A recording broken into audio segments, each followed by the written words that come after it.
जय हिंद, वंदे मातरम। आप सभी का बीएसआर वर्ष में स्वागत है। तो आप सभी को हम एंटरप्रेन्योरशिप एंड मैनेजमेंट के यूनिट फर्स्ट का टॉपिक पढ़ा रहे हैं, जो कि हम सबसे पहले आप सभी को मैनेजमेंट की डिफिनीशन, मैनेजमेंट का फंक्शन और मैनेजमेंट का इंपॉर्टेंट और उसके बाद वीसीजी मैट्रिक्स इसके बारे में पढ़ा चुके हैं। जैसे आप सभी को बताया गया था कि यूनिट फर्स्ट की टोटल 3 वीडियो आएगी, आज दूसरी वीडियो है, इसके बाद तीसरी वीडियो है, ठीक है।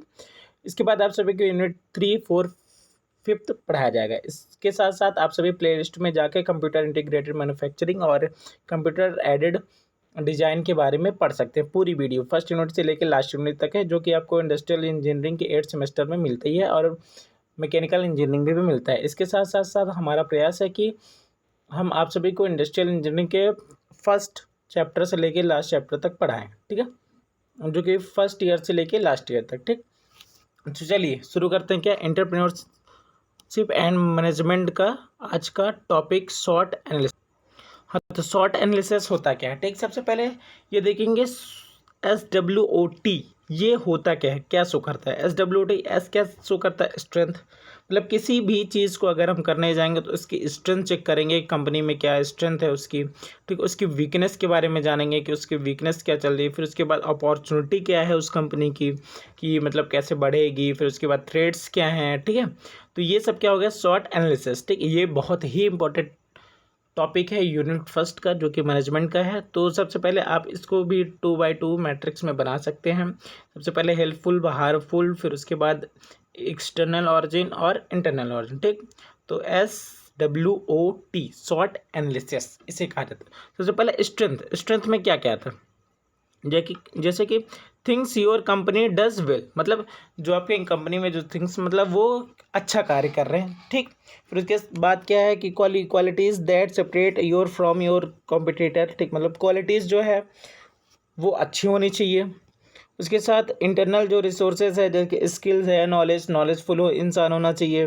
उसके बाद tangible assets such as the intellectual properties, capital properties and technology, ये क्या हो गया अपना स्ट्रेंथ, ठीक। फिर उसके बाद वीकनेस क्या होती है कंपनी की, कि थिंग्स योर कंपनी लैक्स, मतलब जो कंपनी में लैक्स, मतलब जो कमी है उसके बारे में जानना है। जो कंपनी कंपटीटर है वो हमसे आगे ना हो, उसकी वीकनेस पहचाननी है कि उसकी वीकनेस क्या है, ठीक है। फिर उसके बाद रिसोर्स का लिमिटेशन होता है।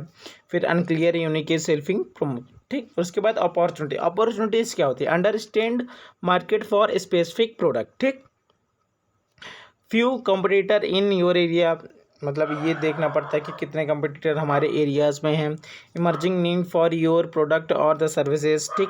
फिर press media convergence of your company, ठीक। ये हो गया अपनी अपॉर्चुनिटी। फिर उसके बाद थ्रेट्स क्या है, emerging competitors, changing regularly environment, negotiate press media and coverage, changing customer attitude toward your company, ठीक। ये हो गया अपना शॉर्ट एनालिसिस। शॉर्ट का सबसे पहले सिर्फ आप ये नाम से पता चल रहा है, स्ट्रेंथ S से, W से वीकनेस, O से अपॉर्चुनिटी, से थ्रेट्स, ठीक। ये हो गया अपना शॉर्ट एनालिसिस। तो अब इसके बाद क्या देखेंगे, स्टेप इज डिसीजन मेकिंग करने के स्टेप क्या क्या होते हैं, ठीक। सबसे पहले कोई भी डिसीजन हमें मेकिंग करना है किसी भी कार्य का, तो सबसे पहले क्या करेंगे, आइडेंटिफाई करेंगे प्रॉब्लम की, मतलब प्रॉब्लम है कौन सी, किस में हमें वर्क करना, उसका क्या करेंगे, आइडेंटिफाई, पहचान करेंगे। फिर उसकी उस प्रॉब्लम में क्या क्या इन्फॉर्मेशन है, मतलब उसमें क्या क्या इन्फॉर्मेशन हम ढूंढ सकते हैं, सबको कलेक्ट करेंगे इन्फॉर्मेशन। फिर आइडेंटिटी द अल्टरनेटिव्स। फिर उसके बाद वेज द एविडेंस, मतलब पूरे उसके एविडेंस के बारे में देखेंगे कि उसकी एविडेंस में क्या क्या है। फिर चूज फ्रॉम द अल्टरनेटिव्स, फिर मतलब एविडेंस आने के बाद भी फिर चूज करेंगे अल्टरनेटिव, मतलब कौन सा एविडेंस परफेक्ट दे रहा है, कौन सा नहीं दे रहा है। फिर इम्प्लीमेंट करेंगे उस एक्शन को, फिर इवेल्यूएट द रिजल्ट, ठीक। ये हो गया अपना स्टेप्स इन डिसीजन मेकिंग की, ये क्या हो गया अपने स्टेप्स, ठीक। टोटल 7 स्टेप्स है, ठीक। फिर इसके बाद क्या सबसे बहुत ही इंपॉर्टेंट कह सकते हैं, मिन्सबर्ग ऑर्गेनाइजेशन टाइपोलॉजी, ठीक। मिन्सबर्ग ने ऑर्गेनाइजेशन टाइपोलॉजी दी थी कि द एंटरप्रेन्योर और सिंपल ऑर्गेनाइजेशन, ये होता क्या, मिन्सबर्ग में क्या दिया था, देखो सबसे पहले क्या, स्ट्रक्चर, सिंपल स्ट्रक्चर। फिर मशीन ब्यूरोक्रेसी, फिर प्रोफेशनल ऑर्गेनाइजेशन, फिर डाइवर्सिफाइड ऑर्गेनाइजेशन, फिर एडोक्रेसी एंड इनोवेटिव ऑर्गेनाइजेशन, ठीक। ये सब क्या है, टोपोलॉजी है, ठीक है। तो ये होता क्या है, entrepreneur organization using assign most the major decision making of one few leaders, मतलब एक या एक से अधिक लीडर द्वारा जो डिसीजन लिया जाता है वही कहलाता है। ठीक, जैसे कि इसमें क्या means founder of the company for example not only makes the big picture strategy decision for her company but she also direct the work for the HR, जैसे ह्यूमन रिसोर्स मैनेजमेंट हो गया, मार्केटिंग हो गया, accounting हो गई, sales हो गया and IT manager. ठीक, इसके साथ साथ क्या, यह एक बहुत सारी कंपनियों की शुरुआत रहती है, जैसे कि उसके फाउंडर्स यूजुअली रिस्किंग देयर आउन मनी, मतलब कोई भी कंपनी जैसे शुरुआत करेगी तो उसका जो ऑनर होगा वो अपना पैसा फंसा देता है किसी कंपनी को खोलने के लिए, तो वो रिस्क में रहता है। ठीक है, and nervous about the delegating important decision to anyone else. ठीक, जो कि अपना मिन्सबर्ग ऑर्गेनाइजेशनल टाइपोलॉजी। ठीक, फिर इसमें क्या, मशीन ऑर्गेनाइजेशन।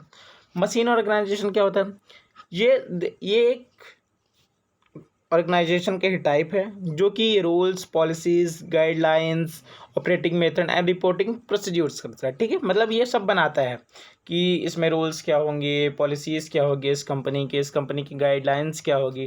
ठीक, ये सब क्या करता है मशीन ऑर्गेनाइजेशन। ठीक, the positive of the type of the organization is clear communication. ठीक, पूरा everyone knows exactly what they are suppose to doing and how to do it, मतलब सबको इसमें पता रहता है कि हमें करना क्या है और कैसे करना है। ठीक है, तो ये हो गया अपना मशीन ऑर्गेनाइजेशन।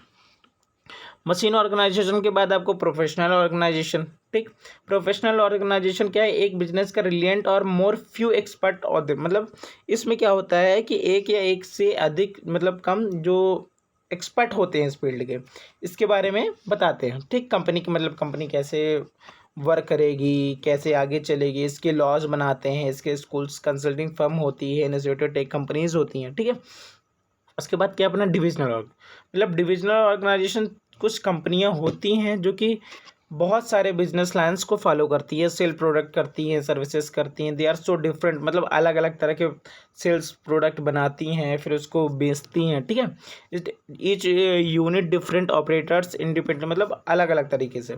ठीक, classic example in a sporting goods company.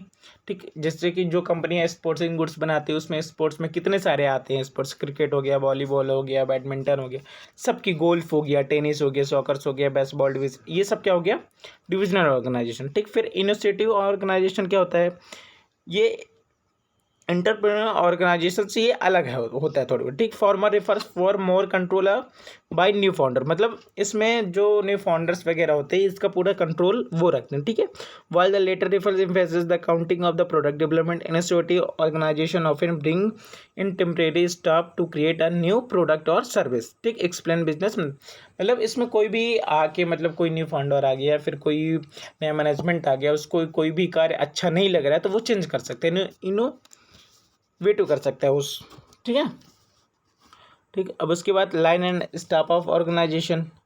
ठीक, लाइन एंड स्टाफ, हाँ, तो लाइन एंड स्टाफ ऑर्गेनाइजेशन, इससे पहले बता दें कि ये यूनिट 1 का मैनेजमेंट का पूरा सिलेबस है। आप सिलेबस उठाइएगा, एक साइड रखिएगा और एक साइड मेरा वीडियोस। ठीक है, उसमें आप टॉपिक देख लीजिए, एक एक टॉपिक पढ़ाया गया है इस हमारे वीडियोस में। ठीक है, पूरे जितनी वीडियोस बना चुके हैं और जितने भी वीडियोस बनाएंगे अभी, तो सब में आपको सिलेबस से पूरा कंप्लीट पढ़ाया जाएगा। ठीक, तो उसमें क्या है, अगला topic line and staff organize, ये इतना इंपॉर्टेंट टॉपिक नहीं है, इसमें मैं बता दूं आपको इंपॉर्टेंस आपकी, आप जिस भी कॉलेज में पढ़ रहे हैं उसमें सबसे पहले आप मैनेजमेंट का डिफिनेशन पढ़िएगा, फिर उसके बाद वीसीजी मैट्रिक्स पढ़िएगा, फिर उसके बाद शॉर्ट एनालिसिस पढ़िएगा, फिर उसके बाद बिजनेस प्रोसेसेस रीइंजीनियरिंग पढ़ेगा, फिर उसके साथ साथ आप मिन्सबर्ग का ऑर्गेनाइजेशन टाइपोलॉजी भी पढ़ सकते हैं। ठीक, और लास्ट में आप एचआर प्लानिंग प्लेसमेंट, ठीक है, एंड ट्रेनिंग पढ़ेंगे। ठीक, तो लाइन एंड स्टाफ ऑर्गेनाइजेशन में एक क्या modification of the line organization. ठीक, एक मॉडिफिकेशन है लाइन ऑर्गेनाइजेशन का, it more complex than the line organization. ठीक, according to the administrative organization, specialized and supportive activities are attached to the line command by the appointment of the staff supervisor and staff specialist who attached to the line authority। जैसे देखो, सबसे पहले हम आपको बता दें कि कैसे इसको मैनेज करते हैं। ठीक, क्या होता है, एक मैनेजिंग के लिए एक डायरेक्टर बनाया जाता है।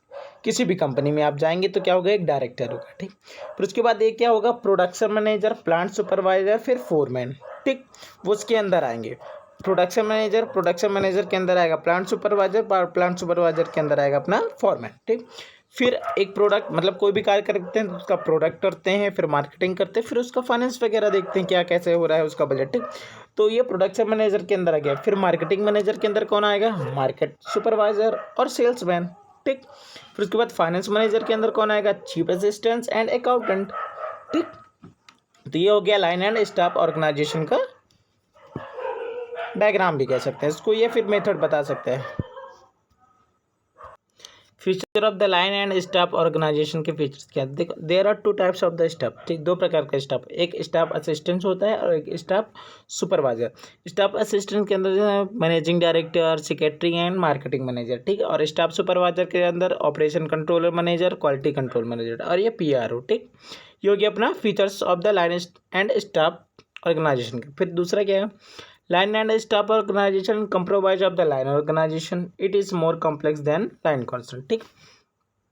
फिर जैसे कि हमने 2 टाइप्स के स्टाफ देखे, तब 2 टाइप्स के देखेंगे लाइन्स अथॉरिटी, ठीक। एक लाइन अथॉरिटी होगी, एक स्टॉप अथॉरिटी, ठीक। ये उतना इंपॉर्टेंट नहीं है, इसमें सबसे इंपॉर्टेंट ये पूछ सकते हैं merits and demerits of the line and staff organisation, ठीक है। सबसे पहले मेरिट में क्या है, relieve to line of executive, ठीक। फिर दूसरा क्या है, एक्सपर्ट की एडवाइस लेना, मतलब जितने एक्सपर्ट होते हैं उस कंपनी के, उसकी एडवाइस लेना कि ये वर्क सही कर रहे हैं कि ये नहीं कर रहे हैं, इसमें क्या मॉडिफिकेशन कर सकते हैं, क्या सुधार कर सकते हैं, क्या हटा सकते हैं, ठीक है। फिर उसके बाद बेनिफिट ऑफ द स्पेशलाइजेशन, फिर बेटर कोऑर्डिनेशन, मतलब अच्छे से कोऑर्डिनेशन करना, फिर benefit of the research and development, ठीक। इसके बाद क्या है, demerit of the line and staff organisation, तो क्या है पहला, लैक ऑफ अंडरस्टैंडिंग, ठीक। मतलब अंडरस्टैंडिंग कमियों के कारण होता है। लैक ऑफ द साउंड की एडवाइस अच्छे से नहीं आती। Lack of the staff conflict and costly and rejection of authority, ठीक। ये हो गया अपना लाइन एंड स्टाफ ऑर्गेनाइजेशन। इसमें अब आगे बढ़ेंगे क्या, बिजनेस प्रोसेसिंग रीइंजीनियरिंग, ठीक। ये इस वीडियो का हो सकता है लास्ट टॉपिक हो। इसके बाद हम आप सभी को अगली वीडियो देंगे जिसमें और भी इंपॉर्टेंट HR प्लानिंग वगैरह सब बताया जाएगा, ठीक। फिर बिजनेस प्रोसेस रीइंजीनियरिंग, जैसे कि आपको इसके नाम से पता चलता होगा कि ये है क्या, ठीक। मतलब बिजनेस प्रोसेस रीइंजीनियरिंग में आपको बता दूं कि नॉर्मल ये इसे कहते जैसे आपने एक मोबाइल ली, ठीक। आपके पास मोबाइल है, उस मोबाइल को आप एक एक पार्ट खोलिए, ठीक, ओपन करिए, फिर उसमें देखिए कि उसमें है क्या क्या, ठीक। फिर उसके बाद आप असेंबल करना स्टार्ट कर दीजिए, तो वही कहलाता है अपना बिजनेस प्रोसेस रीइंजीनियरिंग। जैसे सबसे पहले क्या, recognise the need of for change, फिर दूसरा design the future state of the process, फिर तीसरा identify the inefficiency and development the expected changes, फिर reengineering the process and compare the changes in KPIs, फिर उसके बाद लास्ट अपना monitor and evaluate the progress of the process after reengineering, ठीक। ये हो गया अपना benefits of the reengineering process, ठीक। इसमें क्या क्या बेनिफिट है, रिड्यूस ऑपरेशन कॉस्ट को रिड्यूस करता है, enhance quality of the product or service quality को बढ़ाता है, increase speed of business operation के स्पीड को भी बढ़ाता है, इम्प्रूव कस्टमर सर्विसेज को बढ़ाता है, बूस्टर प्रॉफिट, मतलब प्रॉफिट में अच्छा खासा बूस्टर देता है, फिर क्लैरिफाइड पर्पस, ठीक है। ये सब आप सभी पढ़ सकते हैं। तो जैसे कि एग्जांपल ऑफ BPR का एग्जांपल क्या है, updating technology increasing product quality, ठीक। जैसे updating technology, while giving test to her student can notice that it hard to read the some of their hand writing, ठीक। मतलब ये आप नॉर्मल पढ़ सकते हैं, ठीक। फिर उसके बाद प्रोसेस ऑफ चेंज मैनेजमेंट, ये भी इम्पॉर्टेंट है, ठीक। चेंज मैनेजमेंट प्रोसेस क्या होती है, सबसे पहले आइडेंटिफाई होता है किसी भी प्लान को, फिर उसको प्लान किया जाता है, फिर उसको अप्रूव किया जाता है, फिर एग्जीक्यूट किया जाता है, फिर क्लोजर किया, फिर मॉनिटर किया जाता है, ठीक है। 6 step to a successful change management process, ठीक। Identify the goals and development a strategy, ठीक। Determine how the change will impact the organisation, assemble your change management team, development your strategy, अपने strategy को development करो, implement करो अपने plans को, perform the post transition review, ये बहुत ही easy chapter, ठीक।